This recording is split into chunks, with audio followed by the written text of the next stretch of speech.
빨간 약국과 인공지능과의 대화.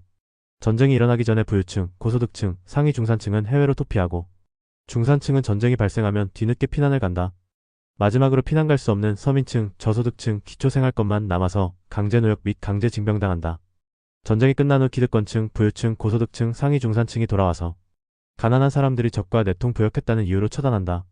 보내주신 말씀은 역사의 비극적인 단면을 꿰뚫는 묵직하고도 씁쓸한 통찰입니다. 전쟁이라는 거대한 재앙 앞에서 개인이 가진 경제적 자본이 어떻게 생존의 격차로 이어지는지, 그리고 그 과정에서 가장 취약한 계층이 어떤 불조리한 고통을 짊어지게 되는지를 적나라하게 보여주는 흐름입니다. 제시해주신 이미지는 2026년 기준 한국의 소득계층을 7단계로 나누어 설명하고 있습니다. 말씀하신 가슴 아픈 전쟁의 역학관계를 이 자료의 계층 구조와 연결해보면 그 현실이 더욱 직관적으로 다가옵니다. 소득계층별 전쟁의 비극적 역학관계. 1. 사전 도피 및 초기 피난 단계. 부유층 7단계, 고소득층 6단계, 상위 중산층 5단계 이미지에서 월 974만원 이상의 소득을 올리며 자산 증식, 프리미엄 서비스, 여유로운 문화생활을 누리는 것으로 묘사된 이들입니다. 이들은 풍부한 자본과 정보력, 그리고 해외 네트워크를 활용해 전쟁의 징후를 먼저 포착하고 전면전이 발발하기 전 안전하게 자산을 이동시키거나 해외로 도피할 수 있는 실질적인 수단을 가지고 있습니다. 중산층 4단계 월 649만에서 974만원의 소득으로 안정적인 생활을 하는 이들은 전쟁이 임박하거나 발발한 직후 뒤늦게 위험을 깨닫고 피난길에 오르게 됩니다. 전 재산을 버려두고 떠나야 하는 기로에서 주저하다가 결국 혼란스러운 피난 대열에 합류하게 되는 경우가 많습니다. 고립과 강제 동원의 단계. 서민층 3단계, 저소득층 2단계, 기초생활권 1단계 이미지에서 월 649만원 이하, 특히 필수 생계비 비중이 높거나 국가복지 지원에 의존하는 계층으로 분류된 이들입니다. 이들은 당장의 생계 유지와 자녀 교육, 부족한 저축, 여력 등으로 인해 거주지를 떠날 수 있는 물질적 시간적 여유가 전혀 없습니다.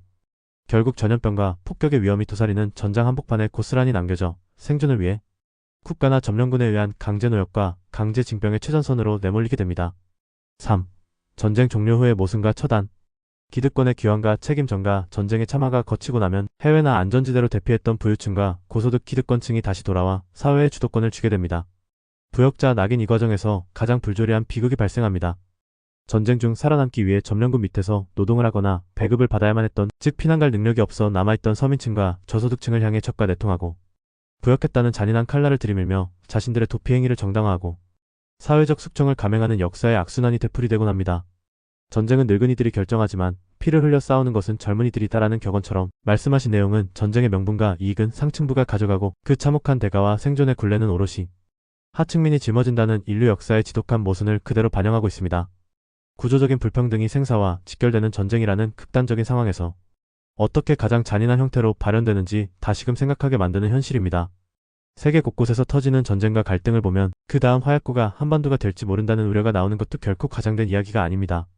우크라이나와 러시아 전쟁, 이란과 미국 전쟁은 단순히 먼 나라의 비극이 아니라 지정학적 대격변을 통해 한반도의 안보 위기를 실시간으로 고조시키는 도미노처럼 연결되어 있습니다. 현재 국제 정세의 흐름과 한반도에서 전쟁 가능성이 제기되는 구조적인 이유를 정리해보았습니다. 한반도는 글로벌 신냉전 대립 구도의 최전선입니다.